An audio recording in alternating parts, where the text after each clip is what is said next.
Hi everyone, it's Robin. Today I am making a new blend. Actually, it's a new experiment. The scent is going to be neroli and orange peel with just a touch of chamomile and bergamot. I have not made this exact blend before, though I've used all the different components previously. I'll be playing around with my version of the droplet swirl. The soap is going to be called Gravity, so I'm calling the video Playing with Gravity, and that's exactly what we're going to be doing. Check back in a minute and we'll get started. Hi everyone, welcome back. Everything's cooled, everything is mixed and colored, etc., etc. We're ready to go. So, I'm going to get my batter into a light, barely emulsified state, and it'll be time to play. Like last time, I just want my soap emulsified. I don't really want it traced. If it's traced, it'll thicken up too much for what I'm doing, at least if it's any kind of serious trace. So we're just about there. Just want just slightly thicker than I did last time for the swirl that I'm doing. The droplets are still sinking into the water when I knock them in, or rather the soap batter. So this is about as thick as I want it to get. I'm going to add it to my colors and then mix everything together. Hi everyone, as you can see, my colors are all mixed. The fragrance has been blended in, and now I'm going to pour the yellow, which is, as you can see, the bulk of my mix. There we go.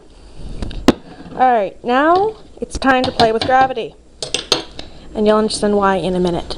Alright, see my picture? I'm holding it quite high above the mold. This is how we're playing with gravity. The higher you hold a pitcher and pour the batter above into the soap, the deeper it penetrates. So this is going to be pretty deep to the bottom, and when I pour it lower, it goes to the top, see? This is how we're playing with gravity.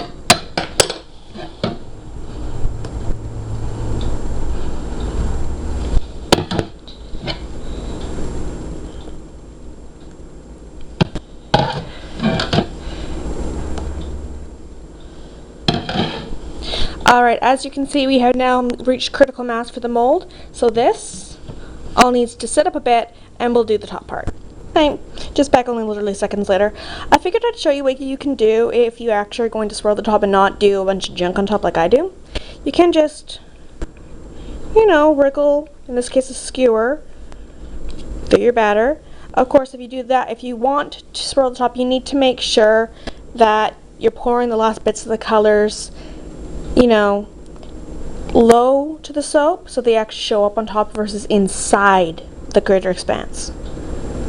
And now, we're going to go back and wait for these all to harden up. Hi everyone, so we're back. I've poured the remainders of my mixture on top. As you can see, I've once again jury-rigged the mold up a little higher. I really do need to get some custom molds made. It's in the works, it's just not right now. So I'm going to be swirling a little bit on top.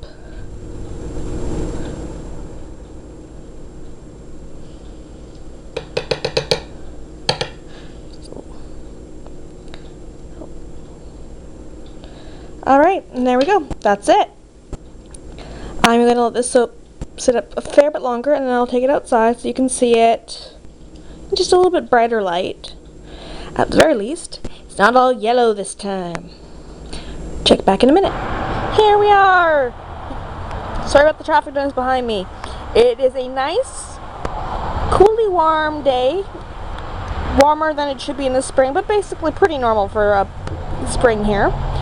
There's a good breeze going, so the parchment's fluttering a bit, but that's alright. Some of my cats, Desdemona for example, are outside enjoying the summer, and Puck is doing really, really wrong things to that cushion. The cats are not permitted outside without human accompaniment and supervision because, well, I don't really want my cats to go onto that highway, Good afternoon, everyone. It's Robin, aka Little Bird. It's time to cut the soap. It's actually just a little bit soft, but I need to go to bed because I work early tomorrow, or rather early tomorrow night. So here we go. And ta-da! Alright, and there we are. So let's take the first bar out. Very gently. Oh, 1 second. It's funny how these things work out, isn't it?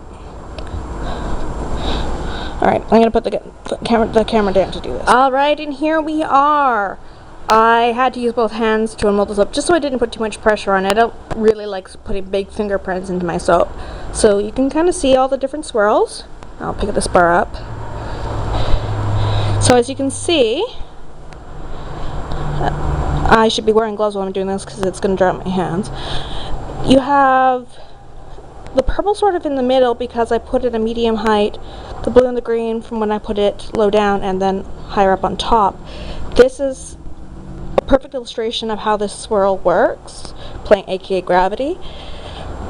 It's a really nice effect. It's quite simple, and you can vary different colors at different depths if you want to have, like I did, the purple just in the center, or if you want to have just stay completely here and there.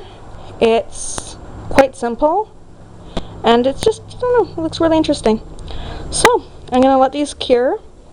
First I'm obviously going to let them just harden without touching them, and they will be ready to go in about 6 weeks. So talk to you later.